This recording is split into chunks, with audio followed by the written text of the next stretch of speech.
Sejam bem-vindos, sejam bem-vindas ao 21º episódio do Acontece Podcast, informações de relevância. O Acontece Podcast ele trabalha para levar até você temas relevantes e a participação de profissionais de notório saber. Os temas apresentados em nossos episódios são diversos e de interesse social. Contamos com a produção da Flávia Fernanda e do MS Press. Eu, Marcos de Souza, na apresentação. Estamos transmitindo de forma digital nas plataformas digitais, pelo Spotify, pelo YouTube, o Encore.fm, o Instagram, o Facebook e no TikTok. Sempre trazemos um convidado, uma convidada, com um tema aqui que venha de interesse a você que nos acompanha, que acompanha os nossos episódios. De antemão, quero agradecer a todos vocês por acompanhar os nossos episódios, por nos prestigiar, por estar sempre aqui acompanhando os episódios do podcast Acontece. É através da sua escuta, através da sua audiência, é que nós possamos, a cada episódio, trazer temas de relevância e de interesse para o seu dia a dia, para a sua vida. Hoje nós temos a participação da psicóloga Bruna Campos. A Bruna, ela é psicóloga clínica e acompanhante terapêutico com mais de 6 anos de experiência. Especialista em psicopatologia fenomenológica pela Faculdade de Ciências Médicas da Santa Casa de São Paulo. Atende adolescentes, adultos, casal e brasileiros que residem no exterior com referencial fenomenológico existencial nas modalidades presencial e online. Vamos, portanto, ao nosso tema de hoje, que é sobre depressão e ansiedade. O portal R7 traz a seguinte informação.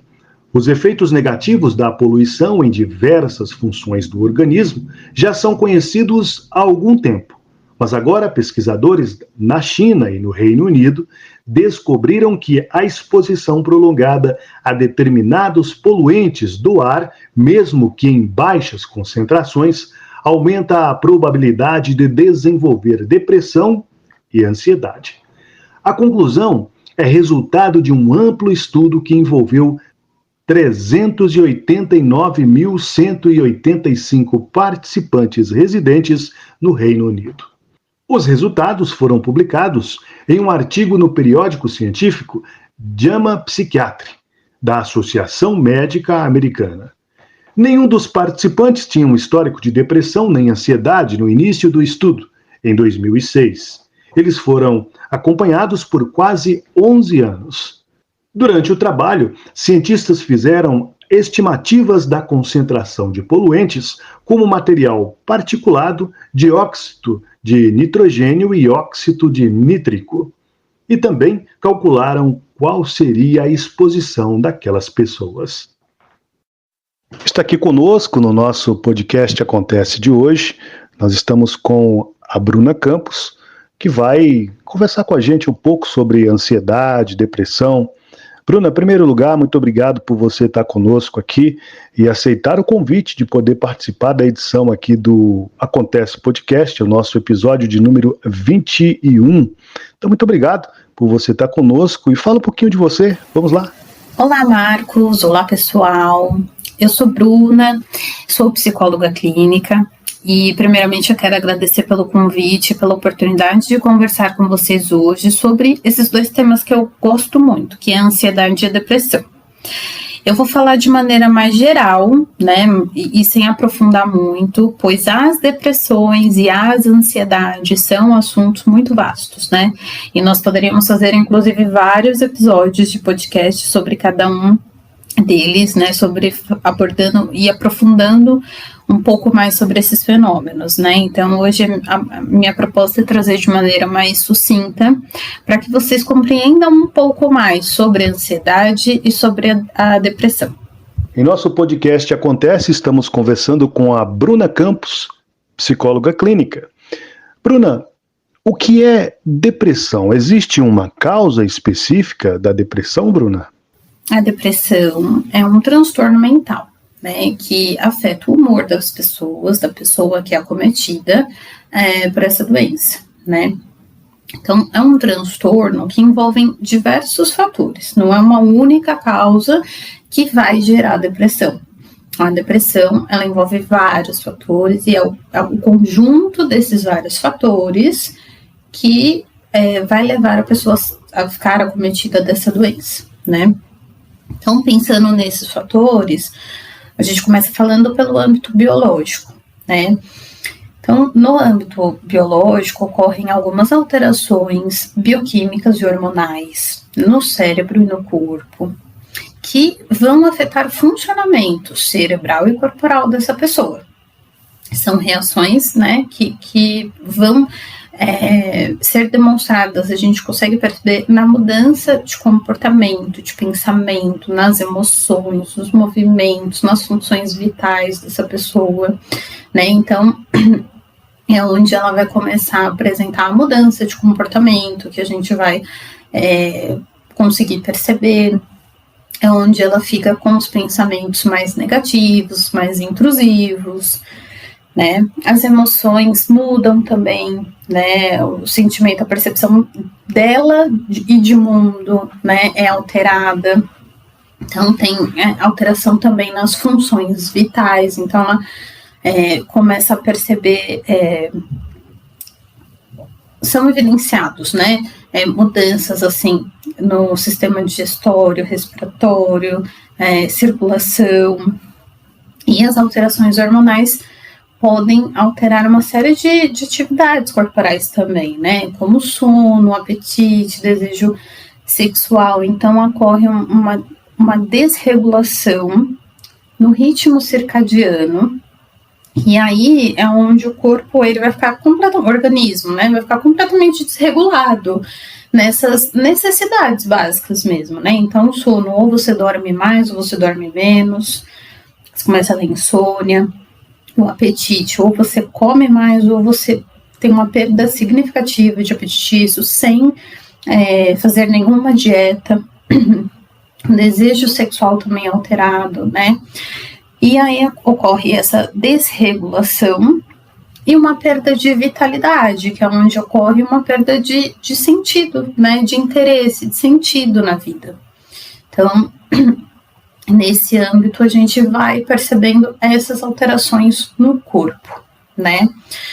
Um outro fator associado é o fator genético. Então, esse fator é onde a pessoa ela tem uma vulnerabilidade, porque ela recebeu, né, geneticamente uma herança de parentes próximos ou até mesmo distantes, seja dos pais, dos avós, de antepassados, que tiveram ou têm um transtorno depressivo, né? Mas não necessariamente essa pessoa ela vai ser acometida por um transtorno depressivo. Ela tem uma maior predisposição, mas não necessariamente ela pode apresentar isso ao longo da vida. Pode ser que ela não apresente, tá? Um outro fator associado, na verdade, são dois, né? Que são os fatores psicológicos e os ambientais.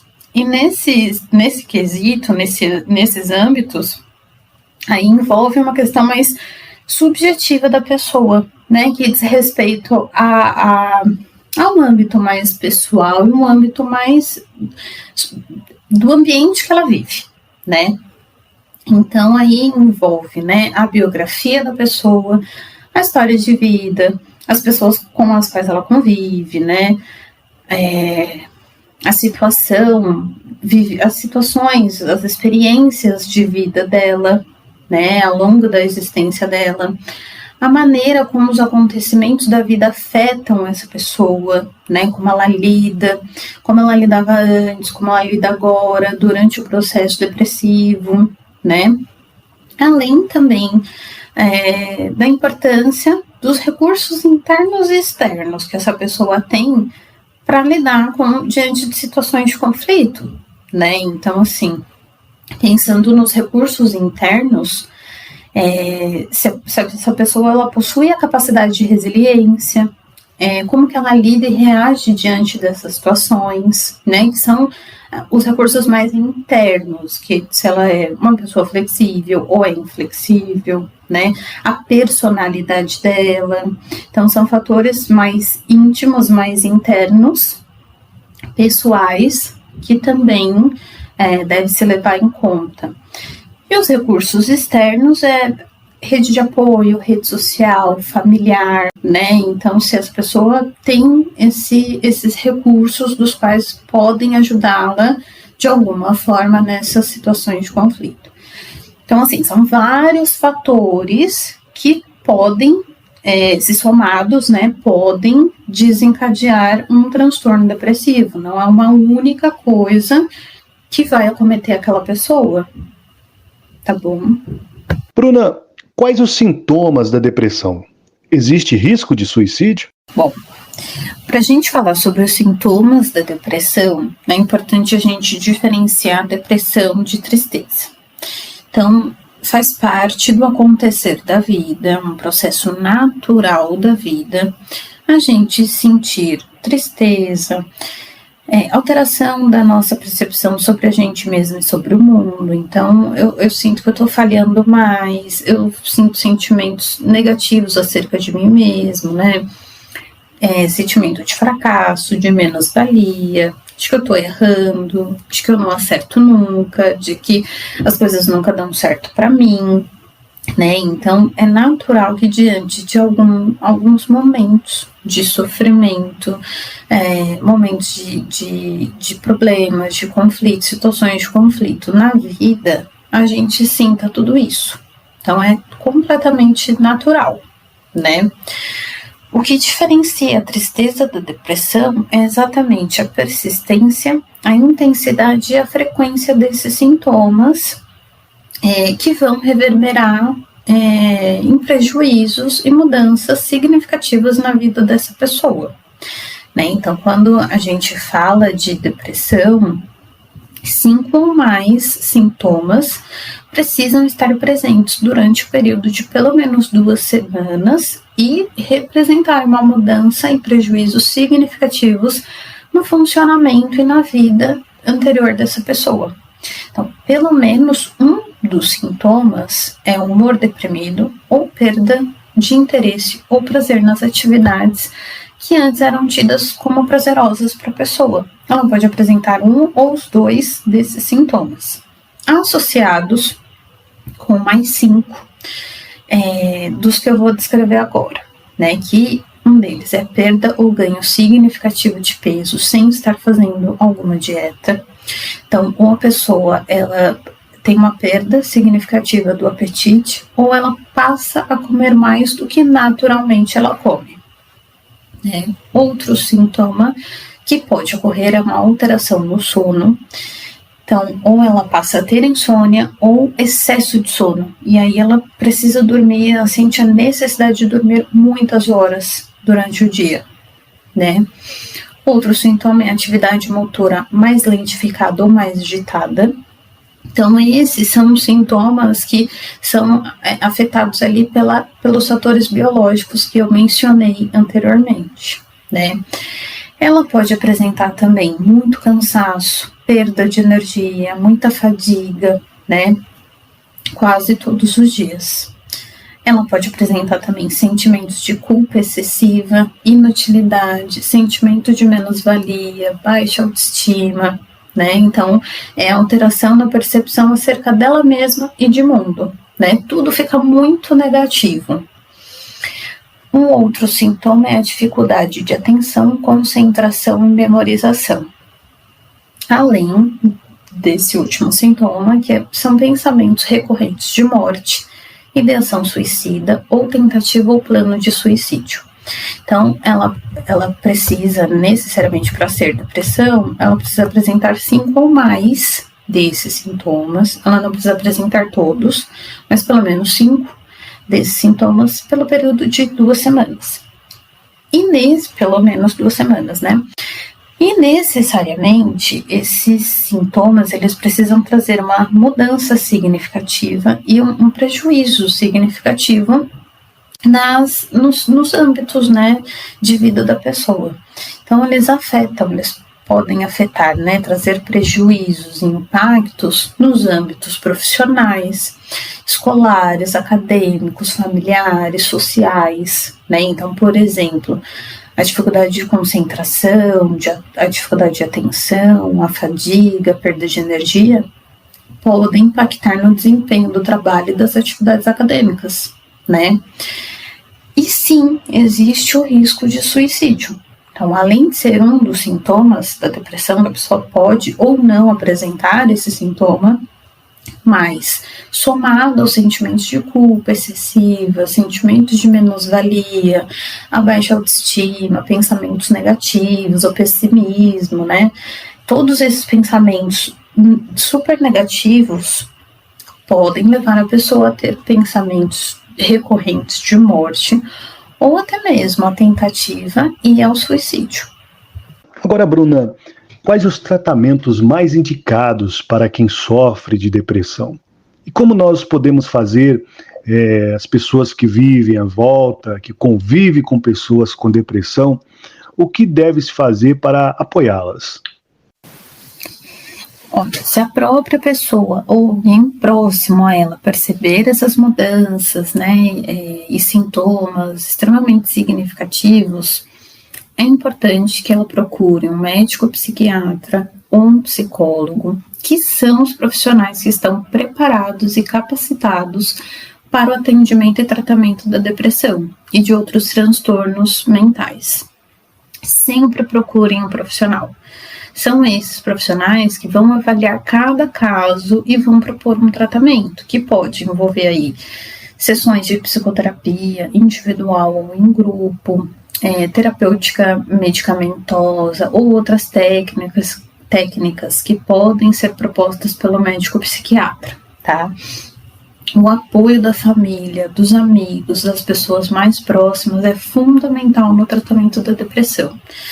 Então, as pessoas podem indicar os canais de ajuda, né? Um deles é o CVV, que é extremamente importante, faz um trabalho extremamente importante, né? E ajudar nessa busca de profissionais e até mesmo dar um suporte nesse processo, né? Porque a pessoa pode não conseguir buscar essa ajuda sozinha. Então, é extremamente importante de que a pessoa se coloque à disposição para que ajude nessa busca de um profissional, né? Então, acho que é extremamente importante nesse sentido.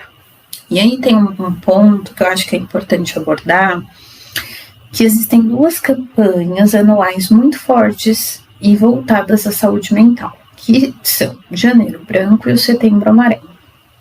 E eu percebo que as pessoas estão cada vez mais conscientes da importância, né, de sermos mais empáticos, de falar, de cuidar da saúde mental. Isso realmente é muito importante. O que eu percebo é que muitas pessoas acabam disponibilizando as redes sociais para conversar e ouvirem pessoas. Isso é muito bacana. Mas eu fico me perguntando se está todo mundo preparado realmente para ouvir e ajudar essas pessoas. Então, antes de ouvir alguém que esteja em sofrimento psíquico, especialmente nos casos de ideação ou tentativa de suicídio, é importante que a pessoa se questione, né? Se as questões que envolvem depressão, ideação suicida, tentativa de suicídio ou o próprio suicídio podem ser gatilhos para ela, né? Porque se for um gatilho, ela não vai conseguir ouvir, né, acolher ali aquela pessoa. Uma outra questão que é importante a pessoa fazer para ela mesma é se ela está preparada para ouvir alguém sem julgar, sem apontar ou aconselhar da maneira que ela mesma reagiria nessa situação, sem tentar convencer a pessoa do que ela acredita ou funciona para ela, porque isso pode minimizar ou deslegitimar a dor dessa pessoa, né? Então, se ela aconselha baseada numa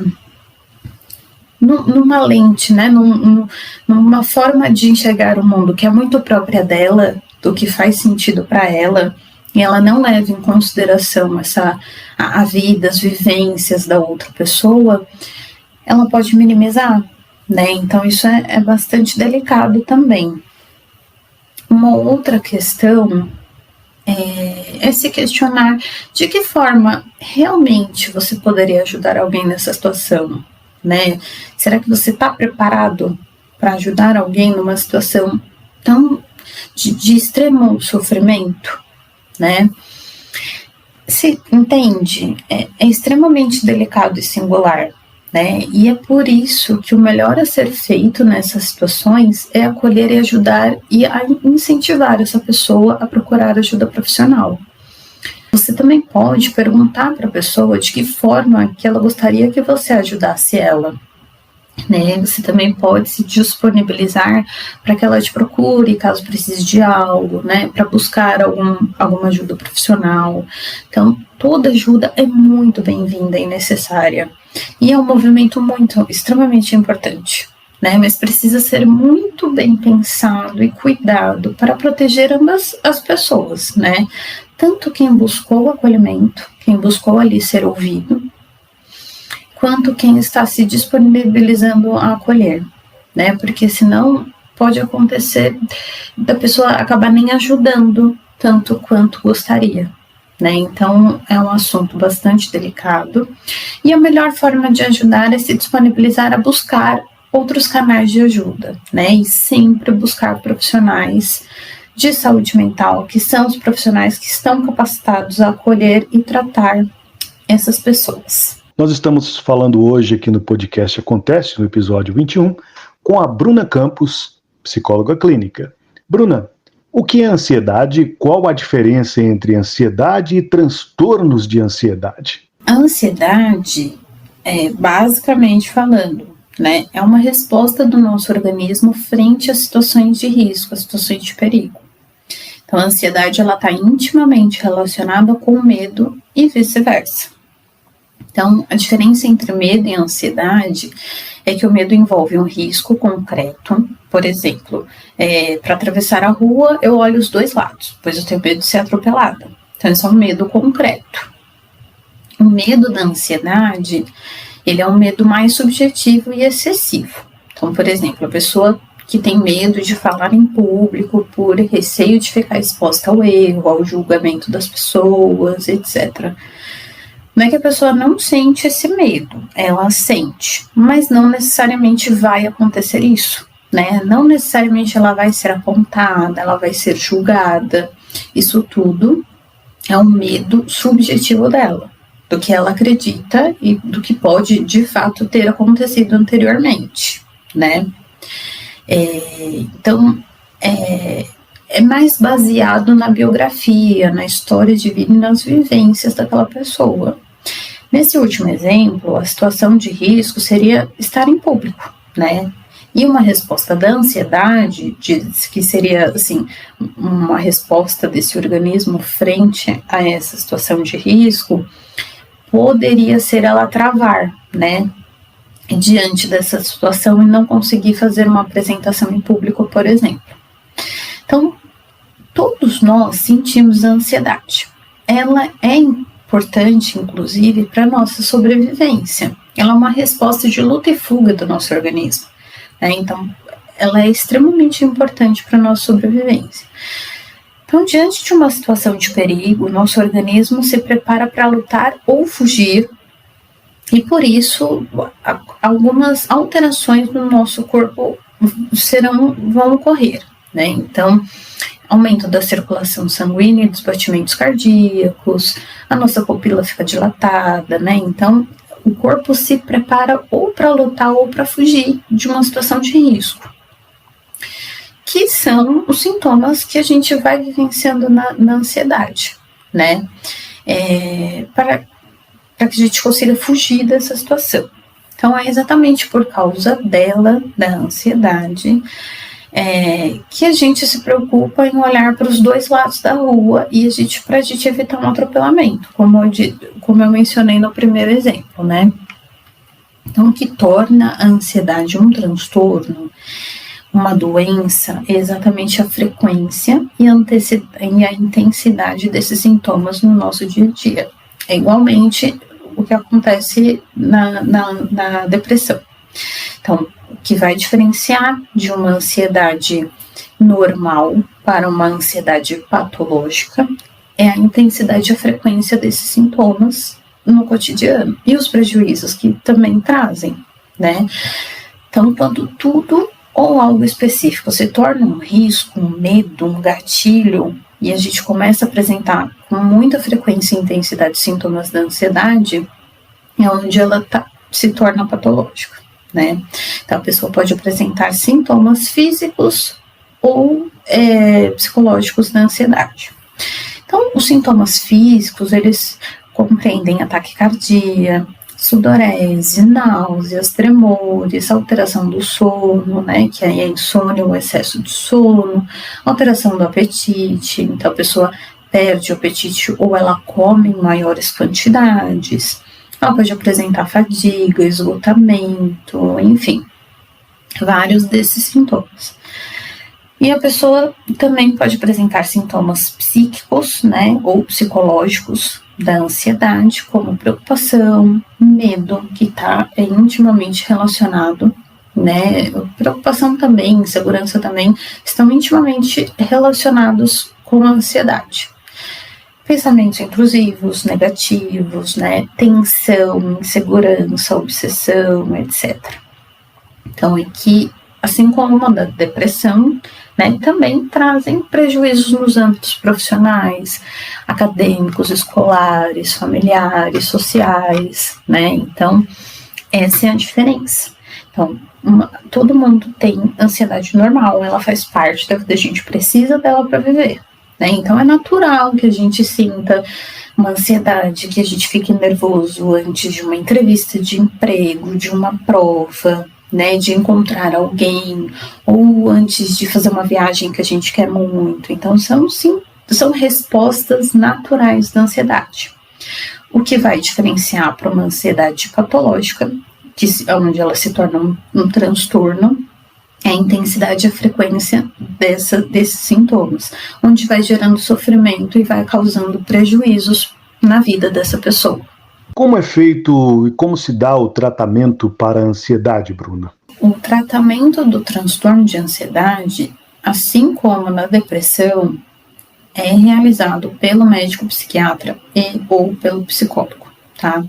Então, se a própria pessoa ou alguém próximo a ela perceber, né, as mudanças de comportamento, prejuízo nas dimensões da vida dessa pessoa, a intensidade, frequência desses sintomas, trazendo sofrimento e prejuízos para a vida dessa pessoa, é importante que ela procure esses profissionais, né, os profissionais que estão capacitados para acolher, para tratar transtornos mentais, né? Então, esses profissionais vão avaliar cada caso e vão propor o tratamento mais adequado para cada pessoa. Agora, Bruna, você pode falar para a gente também o que é ecoansiedade, como as mudanças climáticas, essas transformações do clima, afetam a saúde física, mental e comunitária, Bruna? Bom, a ecoansiedade ou a ansiedade climática, ela ainda não é considerada uma doença, mas ela pode gerar preocupações em relação às emergências climáticas que a gente vive no planeta, né? E se tornar um transtorno psicológico a longo prazo. Então, a APA descreve a ecoansiedade como o medo crônico do cataclismo ambiental que vem da observação do impacto aparentemente irrevogável das mudanças climáticas e da preocupação associada com o futuro e as próximas gerações. Então, a ecoansiedade, ela tende a ser mais prevalente nas pessoas que estão mais envoltas a esse tema, né, que elas estão mais conscientes e ou envolvidas nessas causas, né, na proteção do meio ambiente. Então, as pessoas podem apresentar sintomas leves de ansiedade, de estresse, alterações de sono, nervosismo, preocupação, né, sentimento de culpa pela situação do planeta, podem apresentar medo em relação ao futuro, né, então pode gerar tudo isso aí de sintoma, de insegurança, angústia. Mas, apesar desses efeitos negativos, a ansiedade climática ela pode motivar ações positivas também. Então, ela pode mobilizar essas pessoas, ou todas as pessoas, né, de modo geral, a medidas de consumo mais consciente, né? Então, pode propor aí mudanças no estilo de vida, reduzindo o uso de carro, o consumo de carne, né? Pode proporcionar aí economia de água, de energia, compra de usados, reaproveitamento de itens, reciclagem, entre outras ações, né? Então, pode mobilizar a comunidade a ter uma relação mais saudável mesmo com o planeta, com o meio ambiente, né? Então, pode proporcionar, porque aí a gente está falando também dessa ansiedade mais... de uma ansiedade normal, de uma ansiedade positiva, né, que mobiliza, que gera um motor para essas ações, né. Em contrapartida, alguns estudos, né, eles indicam que a exposição a longo prazo de alguns poluentes pode afetar a nossa saúde física, então ocasionando, por exemplo, sei lá, problemas respiratórios, né, pode afetar também a nossa saúde mental. Então, associando múltiplos poluentes atmosféricos com aumento do risco de ansiedade e depressão. E, com certeza, tudo isso reverbera na sociedade, né, como um todo, na comunidade como um todo, porque todos nós estamos vulneráveis aos riscos envolvidos nas mudanças climáticas, né, e todos nós somos responsáveis pelos danos causados e também por colocar em prática essas ações que retardam ou revertem, que melhoram, que trazem uma qualidade de vida para o planeta, para as pessoas, né? Então, nós estamos sim todos envolvidos. A gente precisa estar envolvido nessas ações, né? Porque é uma responsabilidade social mesmo, né? Então, acho que tem esses dois pontos. Qual o papel da natureza para a saúde mental da criança e também do adolescente? Bom, a natureza ela é fundamental para a saúde de todo mundo, de qualquer ser humano, né? Mas se tratando de crianças e adolescentes, ela é extremamente importante, principalmente no desenvolvimento motor e cognitivo, né? Então, inclusive, os pediatras recomendam que as crianças e adolescentes tenham acesso diário à oportunidade, né, de poder brincar, de aprender, de conviver com e na natureza.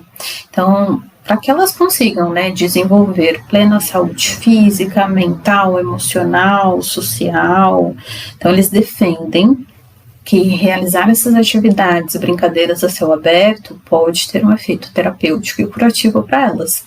E eu diria que não somente para as crianças e adolescentes, mas para todo mundo, né? Quando você tem um acesso à natureza, sei lá, pode ser um parque, uma praça, praia, enfim, cachoeira, muda, né, o nosso, tem um efeito terapêutico mesmo, muda a nossa energia, ali o nosso momento, às vezes a vibração que a gente está, então é extremamente importante o papel na natureza, tanto na saúde mental das crianças e adolescentes, mas de modo geral do ser humano. Agora, Bruna, aqui no nosso podcast Acontece, o nosso episódio de número 21, estamos já caminhando aqui para a reta final aqui do nosso Acontece podcast.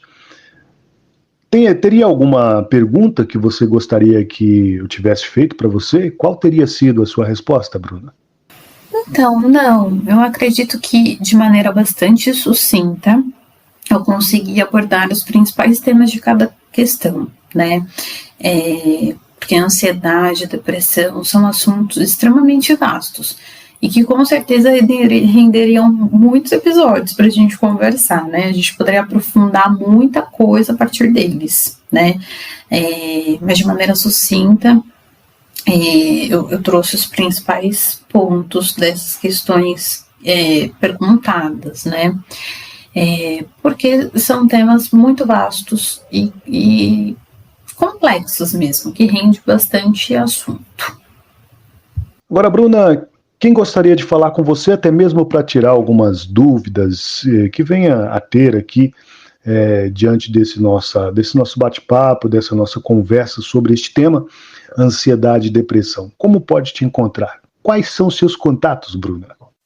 novamente, eu gostaria de agradecer pela oportunidade de conversar sobre 2 assuntos que particularmente me interessam muito.